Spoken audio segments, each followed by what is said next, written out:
So this is all about the cross-country warm-up, having a safe cross-country warm-up and ensuring that it's done correctly so that you have a safe cross-country round as well. Alain, let's talk about that warm-up arena first. What are we looking for? Well, the first thing I always say is that actually the warm-up is the place where you jump the most. So it's a place we should really take care of. That is to say that we should have space enough for you to canter. We should have good fences and good footing.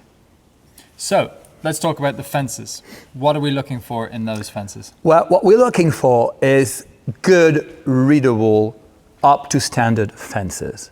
That is the idea to say that, oh, we've got that old broken down fence, let's put it at a warm-up. For me, it's not acceptable at all. The point about a warm-up for you is to rehearse the correct shape of a jump. And so if you need to do that, if you have to do that, you have to do that over a proper jump. So that it's a well-built jump, solid, well anchored, measuring, because if you are just, warming up for a 110 or whatever, if you just have an 80 centimeter fence, then you cannot have the proper shape. What's important too is that you should have a sort of vertical, roll top and a spread. Because if you don't have a spread at the warm-up, especially on big courses, I think something is lacking here. And the fences have to be readable there again. That is to say that even at my warm-up, if I put spreads, I always put just pieces of log on it, on the front and on the back, 4 flags, so that the horses actually read the spread.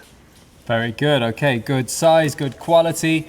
Now, how are we going to set them up? Are we going to scatter them all around the field, or how do you want the setup? Well, we used to do that, and for safety reasons, to avoid actually riders crossing each other's paths, what we tend to do nowadays is just line them up on a line so that everybody's jumping in the same direction at the same spot. Whereas if you scatter them, you can always cross somebody else's path, and it can be dangerous. Okay, here in Ireland, we get a lot of rain.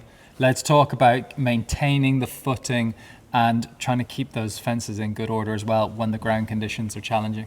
Well, anyway, nowadays, with global warming, rain we can have anywhere, any time, even in the summer. So everywhere I should think that ground maintenance is very important at a warm-up. So what you can always do is between different classes, it's very quick. I do it. It's very quick to move a fence just 2 meters away on the right, 2 meters away on the left, so that the next class is not jumping in the same path. And what's important too is that we keep those fences clean when the weather is not good. It's not acceptable for me to have a fence that is totally covered with mud, because then it's not readable at all, as you can see on that picture. Okay. So moving on to actually warming up your horses and what we're going to do there. So for me, we've got to prepare ourselves to go out on the cross-country course. We're starting from scratch, so we've got to warm those horses up slowly.